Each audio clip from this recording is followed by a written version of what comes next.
인생을 살아가면서 우리가 예기치 못한 상황들을 갑자기 만나는 경우가 있습니다.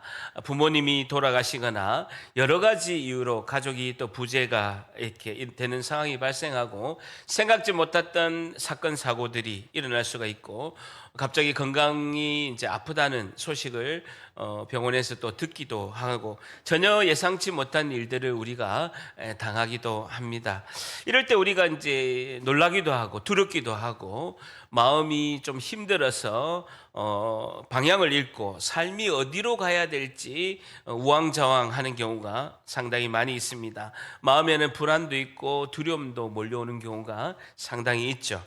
이럴 때 우리가 삶의 교차로에서 한 발짝도 움직이지 못하고 우두커니 그 교차로에 서 있는 우리의 모습을 발견하게 됩니다.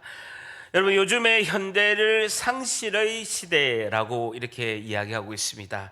소망과 희망이 보이지 않는 또 상실의 시대와 또 다른 말로는 멀미, 우리가 이제 운전을 하거나 차를 탔을 때 멀미가 나듯이 멀미의 시대라고도 표현을 합니다. 여러분, 우리가 신앙을 가지고 예수님을 믿는 하나님의 백성이 된 우리들은, 예수님을 구주로 영접하고 주님을 찬양하고 예배하는 우리들은 성경을 통해서 이 상실의 시대, 이 상실의 시대에서 삶의 교차로에서 우리가 어떻게 살아야 할 기준을 성경은 명확하게 우리에게 제시하고 있습니다. 우리가 지난주까지는 우리가 여호수아서를 이렇게 살펴봤는데요. 오늘부터는 사사기 말씀을 이어서 우리가 살펴보고자 합니다. 사사기의 내용은요, 되풀이되는 인간의 실패의 역사가 사사기의 내용입니다. 그래서 오늘 사사기 1장을 통해서 삶의 교차로에서 성도는 어떻게 해야 할까요에 대한 교훈을 얻고자 합니다. 삶의 교차로에서 성도는 어떻게 해야 할까요에 대한 교훈을 얻고자 합니다. 삶의 교차로에서 성도는 어떻게 해야 할까요에 대한 교훈을 얻고자 합니다. 사사기 1장 1절 우리가 한번 같이 읽습니다. 굉장히 중요한 말씀이죠. 사사기 1장 1절 시작. 여호수아가 죽은 후에 이스라엘 자손이 여호와께 여쭈어 이르되 우리 가운데 누가 먼저 올라가서 가나안 족속과 싸우리까. 여호수아가 죽은 후에 한번 줄쳐보세요. 아주 중요한 문장이 사사기 첫 문장으로 등장합니다. 원어에는 그리고 여호수아가 죽은 후에 라고 사사기가 시작하고 있습니다. 민족의 지도자 모세의 뒤를 이은 그 이스라엘 백성을 이끌고 가나안 땅에 들어간 여호수아가 25년간의 전투를 하면서 여호수아서 25장 29절을 보게 되면요, 110세의 나이로 세상을 떠나게 됩니다. 죽게 됩니다.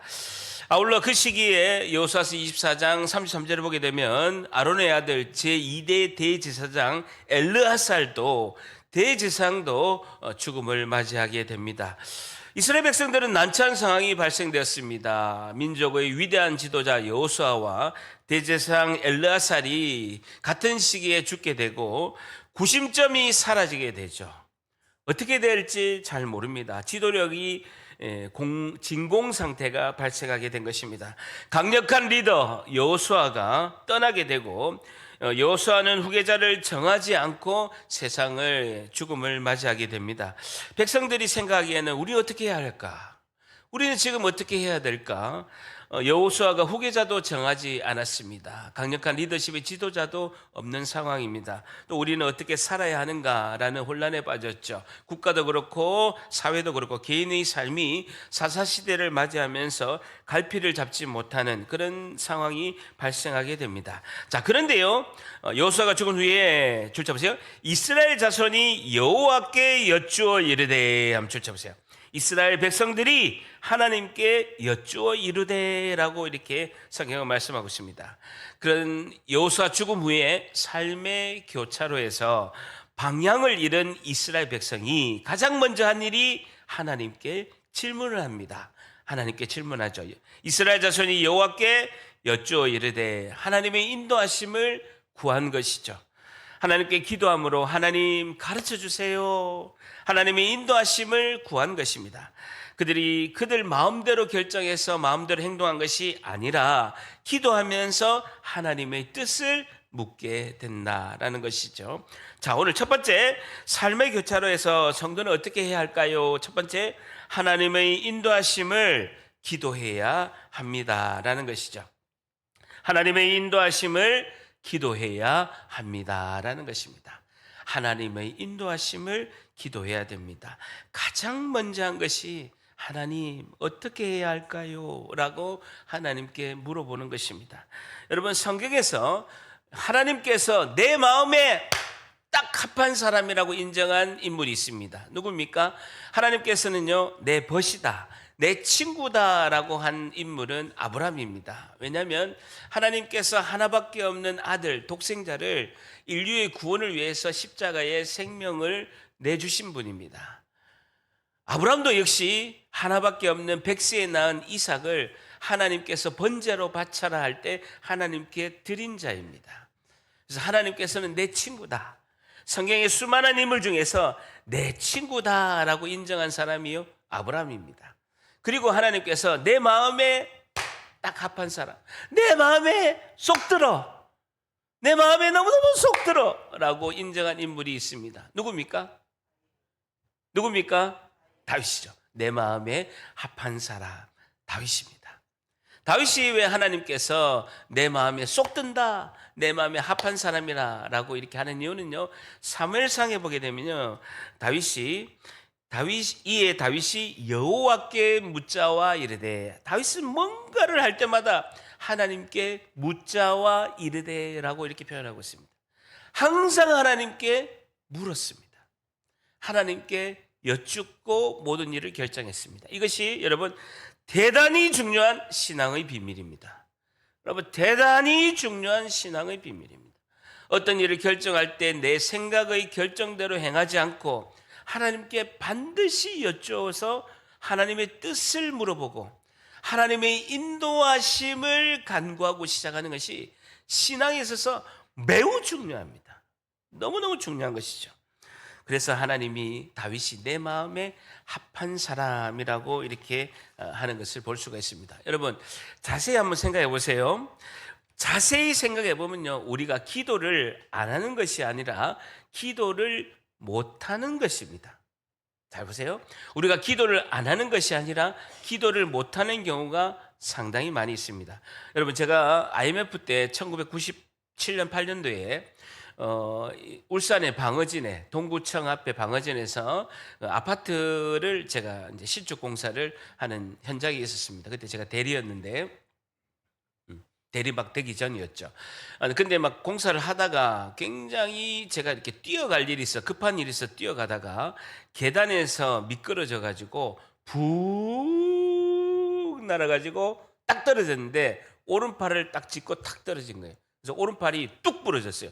아니, 이게 뚝 부러지는 소리가 나면서 너무 아픈 거예요. 그래 막 손이 엄청나게 부어가지고 울산대학병원에 응급실에 가서 그날 오른팔을 통기부스를 2달 했습니다. 2달.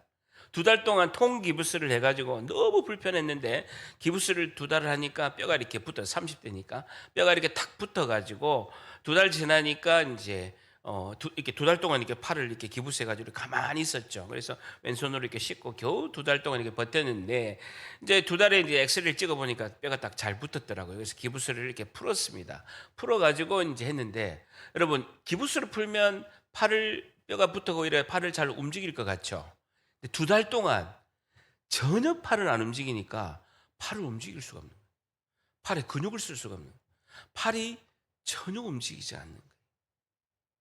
그래서 재활 운동을 하고, 팔을 움직이는 재활 운동을 하고 한참 동안 재활을 하고 나서 팔을 정상적으로 썼고, 그래도 팔이 왼팔처럼 쓰기까지는 한 6개월 정도가 이렇게 걸렸습니다. 마찬가지로 기도도 마찬가지입니다.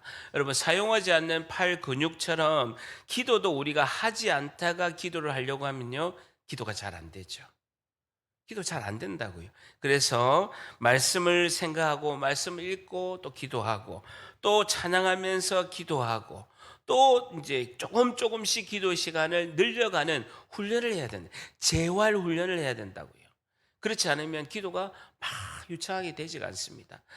잡념이 생기고 이마트 가야 되는데 밥을 뭐 먹을까, 시장을 봐 농협 가야 되고, 오늘 셀에서 누굴 만나 커피를 마시고, 어디 저 바람 쐬러 영덕에 가야 되고, 이 생각이 많아서 잘 안 된다고요. 잘 안 된다고요. 그래서 교회를 오래 다녀도 평소에 기도의 습관이 돼 있지 않으면 기도가 잘 안 되는 것이 우리 현실이죠. 그래서 인내하면서 기도를 통해서 하나님 은혜를 경험하고 하나님께서 응답받는 놀라운 역사의 주인공이 되시기를 축복합니다.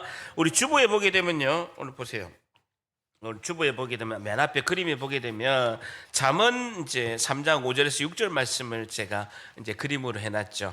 한번 읽어볼까요? 잠언 3장 5절에서 6절. 너는 마음을 다하여 여호와를 신뢰하고 내 명철을 의지하지 말라. 너는 범사에 그를 인정하라. 그리하면 내 길을 지도하시리라. 6절 한번 더 읽습니다. 시작. 너는 범사에 그를 인정하라. 그리하면 내 길을 지도하시리라 라는 것이죠. 저를 따라합니다. 하나님을 인정하라. 하나님을 인정하라. 나의 길을 지도하시리라. 한 번 더. 하나님을 인정하라. 나의 길을 지도하시리라.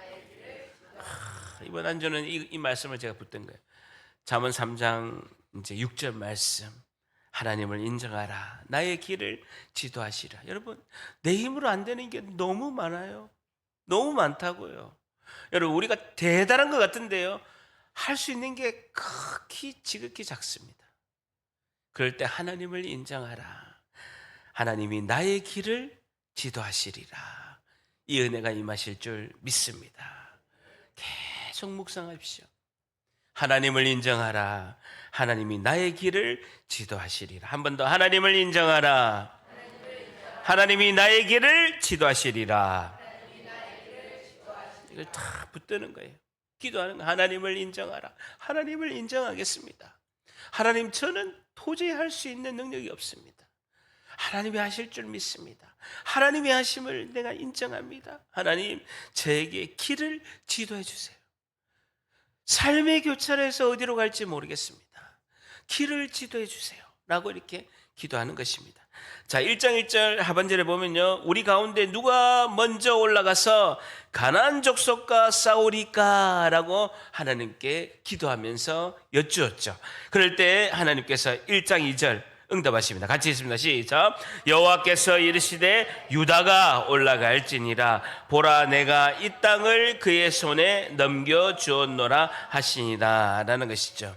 여러분, 우리가 지난주까지 여호수아를 살펴봤는데요, 여호수아의 강력한 리더십에 의해서 가나안 땅에서 전쟁을 하고 있습니다. 근데 이스라엘 백성들은요, 가나안 땅에서 왜 전쟁을 해야 되는지를 다 알고 있어요. 여러분, 단지 땅을 차지하기 위해서, 여러분 200만 명이 살 땅만 차지하기 위해서는 그렇게 많은 땅이 필요 없습니다. 그렇게 많은 땅이 필요 없다고. 200만 명이 살려면요, 여러분 포항만한 땅만 있어도 충분해요. 여러분, 우리 50만 명 포항이 인구가 있지만 땅에 해도 남아있는 땅이 너무나 많잖아요. 여러분, 200만 명이 하려면 포항시만한 땅만 해도 충분하죠. 근데 하나님께서는 그 가나안 땅, 약속의 땅을 다 정복하라는 거예요. 다 전쟁을 해서 승리하라고 하십니다. 그렇게 하신 이유는 뭐냐면요, 그 가나안 땅의 7 족속들이 오랫동안 살면서 악이 꽉 찼다라는 거예요. 악이 너무나 꽉 차가지고 하나님께서 정의의 심판을 하나님의 백성을 통해서 하나님이 하신다라는 것입니다.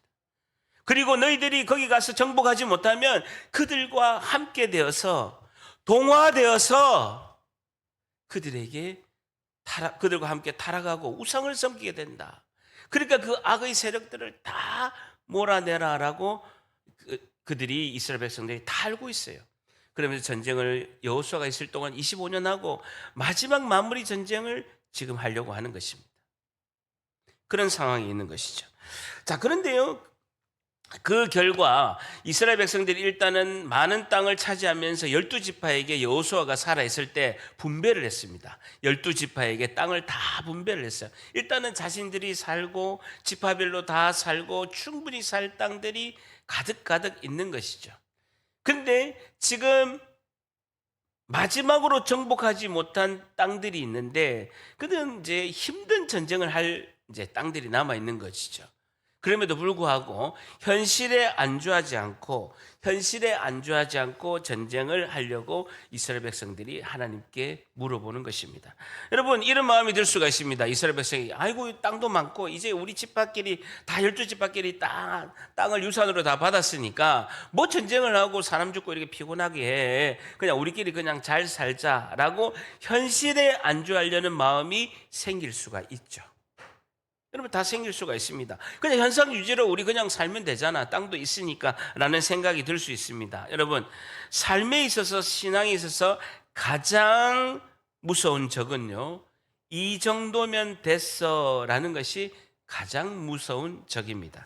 현상 유지에 만족하는 것이 가장 위험한 신호다라는 것이죠. 여러분, 나는 주일에 빠지지 않아. 그리고 11조도 해. 난 주일 예배에 빠지지 않아. 그럼 이 정도면 되지. 신앙생활 이 정도 하면 되지. 뭐 적당히 하면 되지. 내가 뭘 기도하고 뭐 새벽기도 왜 나오고 뭐 수요 예배 왜 나오나, 뭐 셀 예배는 왜 가? 라고 생각할 수가 있습니다.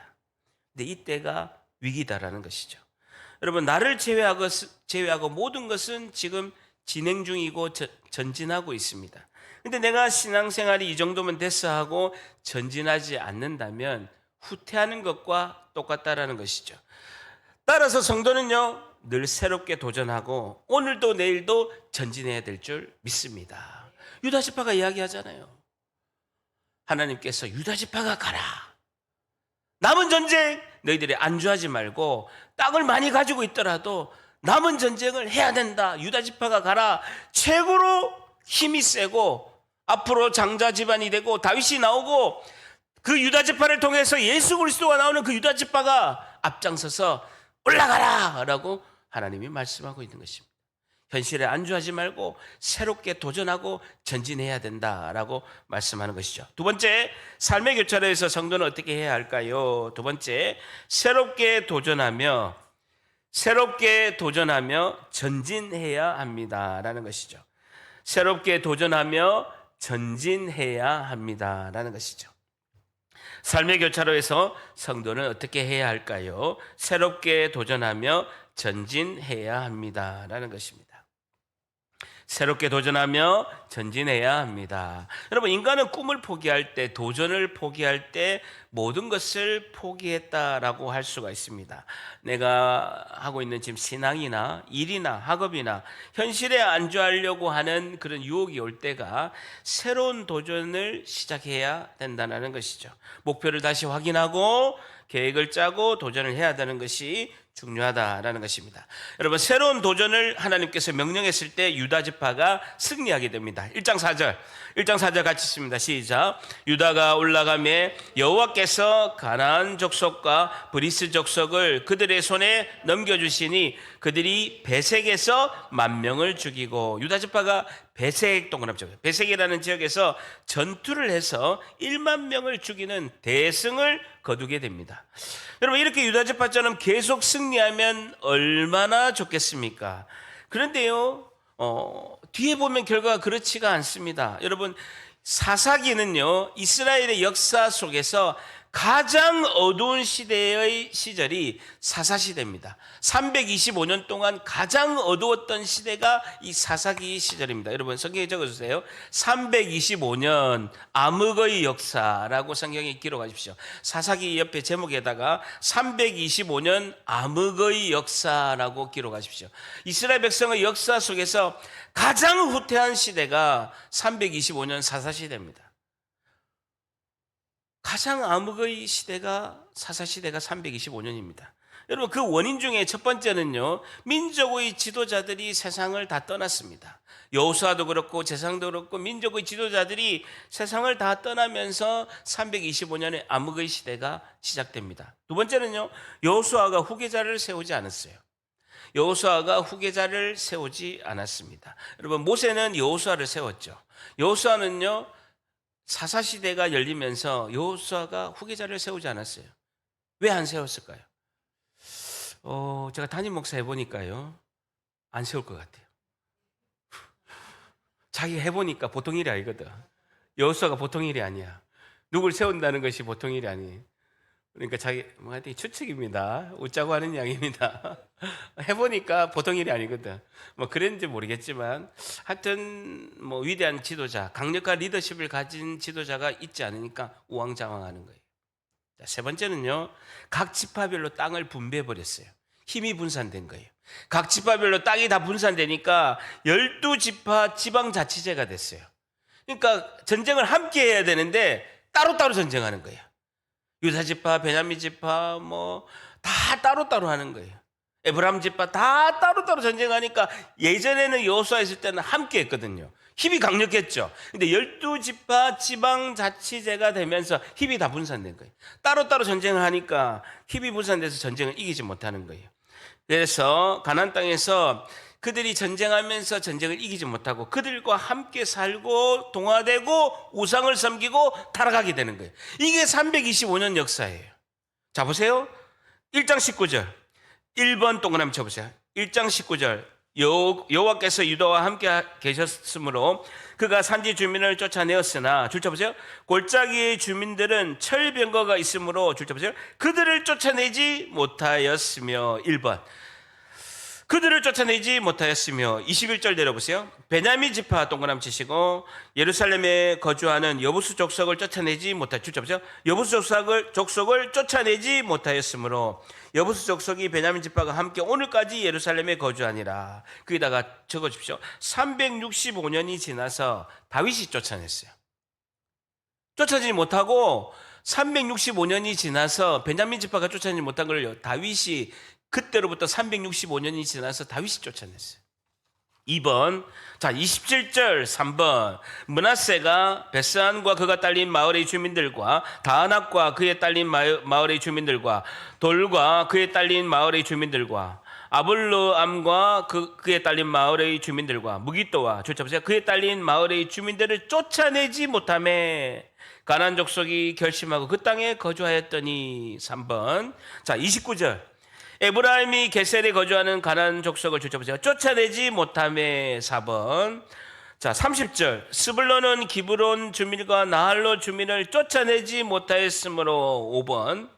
자, 31절. 아셀이 악과 주민과 시돈 주민과 알랍과 악십과 헬바와 아빅과 르브 서민을 쫓아내지 못하고 6번. 33절에 납달리는 베세메스 주민과 베아낫 주민을 쫓아내지 못하고 그 땅의 주민 가나안 족속 가운데 거주하였으나 보세요. 납달리는 가나안 족속 가운데 거주해버린 거예요. 쫓아내지 못하고 오히려 그들 가운데 살아버린 거예요. 여러분 더 기가 막힌 일이 있어요. 더 기가 막힌 일이 오히려 가나안 족속이 단지파를 쫓아낸 거야. 8번 34절 아무리 족속이 오히려 거꾸로 단 자손을 동그라미 쳐보세요. 단 자손을 산지로 몰아내고 골짜기에서 내려오기를 용납하지 아니하였다는 거. 여러분 단 지파가 아모리 족속을 쫓아내야 되는데 거꾸로 오히려 아모리 족속이 단 자손을 산지로 몰아넣고 골짜기에서 내려오지 못하게 막았다는 거. 기가 막힌 일입니다. 여러분 단 지파는 사라져 버립니다. 이 이후로 사라져 버린다고. 여러분 잘 생각해 보세요. 이것이 결국은 화가 됩니다. 그들이 힘을 합쳐서 12지파가 힘을 합쳐서 이것을 다 쫓아내야 되는데 8번에 거쳐서 이 쫓아내지 못한 이 과거가 결국은 이스라엘 백성의 미래를 발목 잡게 됩니다. 우리가 처리하지 못한 이 과거가 나의 미래에 결정적일 때 중요한 순간에 방해가 되고 발목을 잡는 경우가 생기게 된다는 것이죠. 큰 전쟁은 승리했습니다. 그런데 힘든 전쟁들을 다 실패하게 된 거예요. 8지파가 다 실패하게 된 거예요. 결국은 그 남아있는 작은 전쟁을 실패함으로만 해서 결국은 325년 동안에 이스라엘 백성이 다 타락하게 됩니다. 과거를 해결하고 끊는다는 것은 미래를 향하는 데 굉장히 중요한 것입니다. 여러분 과거를 해결하고 끊는 것이 엄청난 고통이 있습니다. 여러분 이 고통 없이는 미래를 향하는 한 걸음도 나아갈 수가 없습니다. 여러분 당장은 현재는 편하고 즐겁고 유혹이 그냥 좋으니까 과거를 해결하지 않고 있다면 앞으로 더욱더 큰 고통이 기다리고 있다라는 것이죠. 오늘 마지막 세 번째, 삶의 교차로에서 성도는 어떻게 해야 할까요? 마지막 세 번째, 과거의 문제를 해결해야 합니다라는 것이죠. 과거의 문제를 해결해야 합니다라는 것입니다. 삶의 교차로에서 성도는 어떻게 해야 할까요? 과거의 문제를 해결해야 합니다라는 것이죠. 과거의 문제를 해결해야 됩니다. 이 8번의 전쟁이 패함으로 인해서 325년 사사시대에 이스라엘 백성은요, 가장 어두운 역사를 맞이하게 됩니다.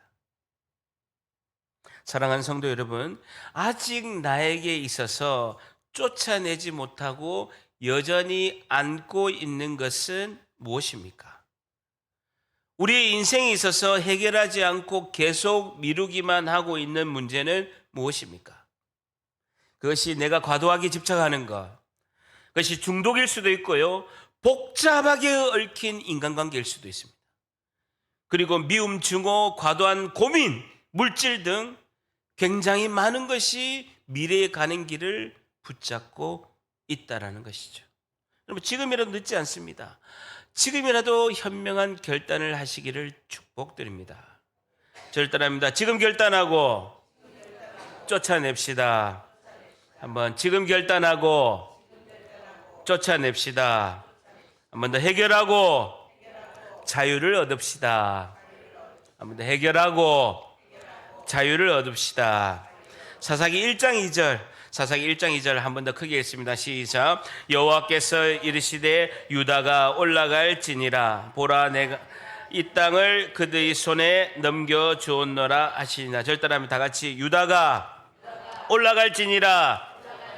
한 번 더 유다가 올라갈지니라.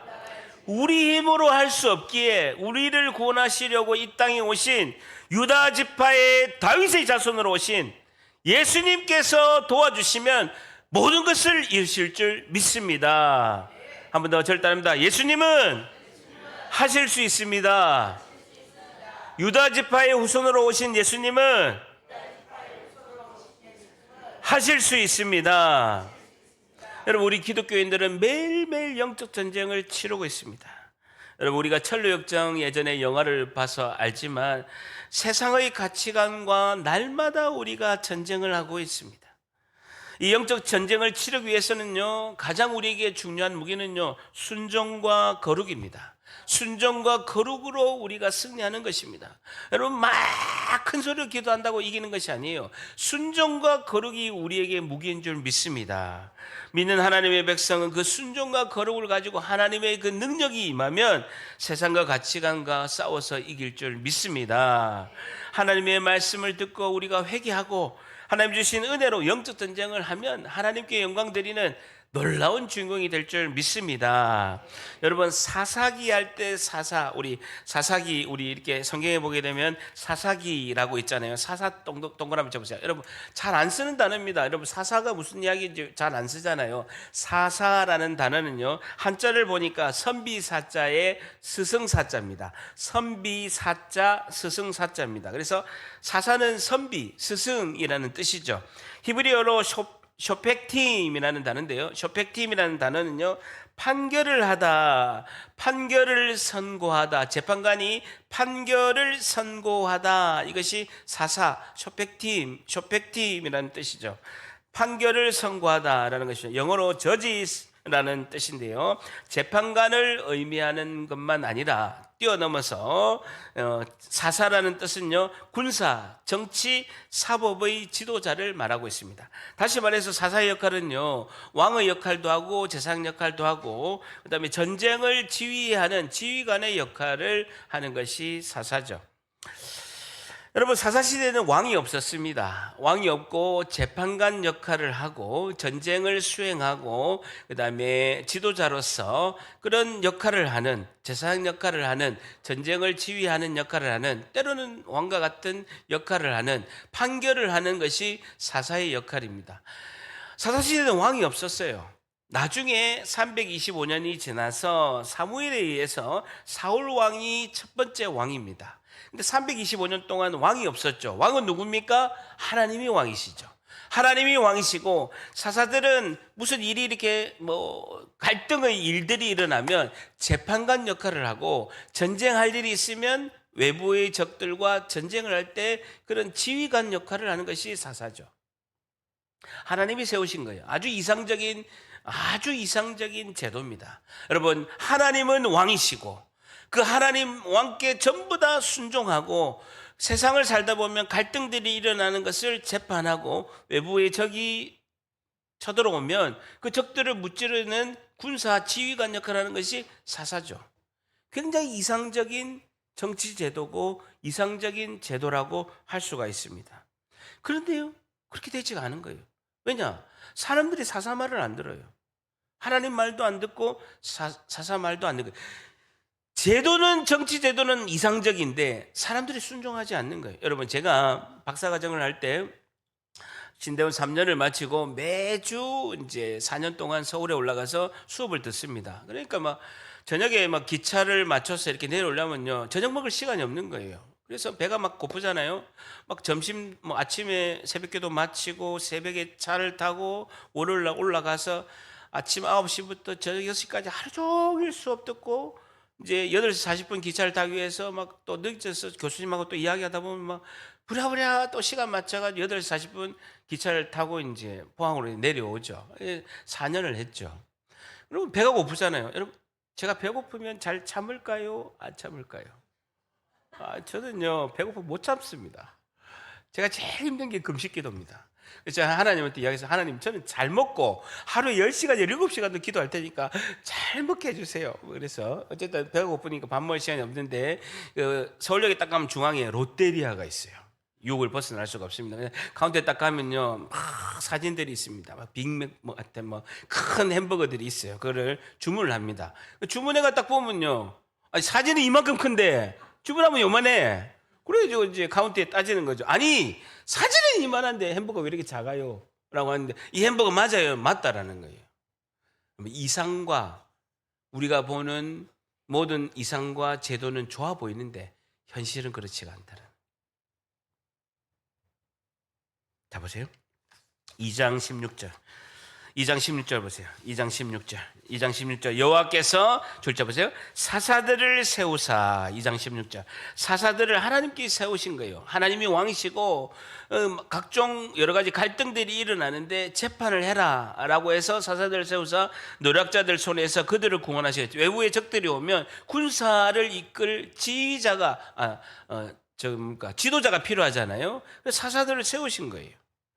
그런데요, 17절에 보세요. 그들이, 줄자 보세요. 그 사사들에게도 순종하지 아니하고, 줄자 보세요. 사사들에게도 순종하지 않았다는 건요, 하나님께도 순종하지 않았다는 거예요. 하나님께도 순종하지 않고 사사들에게도 순종하지 않았다는 거예요. 그러면서 오히려 다른 신들을 따라가 음행하며 그들에게 절하고 여호와의 명령을 순종하던 그들의 조상들이 행하던 길에서 속히 치우쳐 떠나서, 동그라미 쳐보세요. 하나님을 섬기는 길에서 떠나버린 거예요. 그와 같이 행하지 아니하였더라라는 것입니다. 여러분, 우리가 생각하면요, 이렇게 생각할 수가 있습니다. 이스라엘 백성들이 하나님을 까맣게 잊어버리고 이방신을 섬기고, 아까 8번의 전쟁에서, 중요한 전쟁에서 실패함으로 말미암아 그들과 함께 살면서 그들의 신들을 섬겼습니다.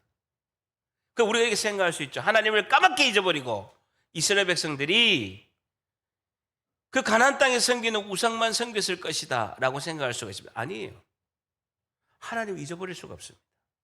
홍해를 가르고 광야에서 40년 동안 만나와 메추라기를 하시고, 요단강을 하나님이 가르시고, 여리고성을 무너뜨리고 전쟁을 승리하게 하신 하나님을 잊을 수가 없습니다. 어떻게 하나님을 잊어버릴 수가 있습니까? 그들이 말하는 것은 17절에 그들이 사사들에게도 순종하지 않고 하나님을 떠나서라는 것은 하나님을 배제하고 그들이 하나님을 전혀 몰랐다라는 것이 아닙니다. 하나님은 그대로 두고 가나안 땅에서 섬기는 신도 섬겼다라는 것이죠.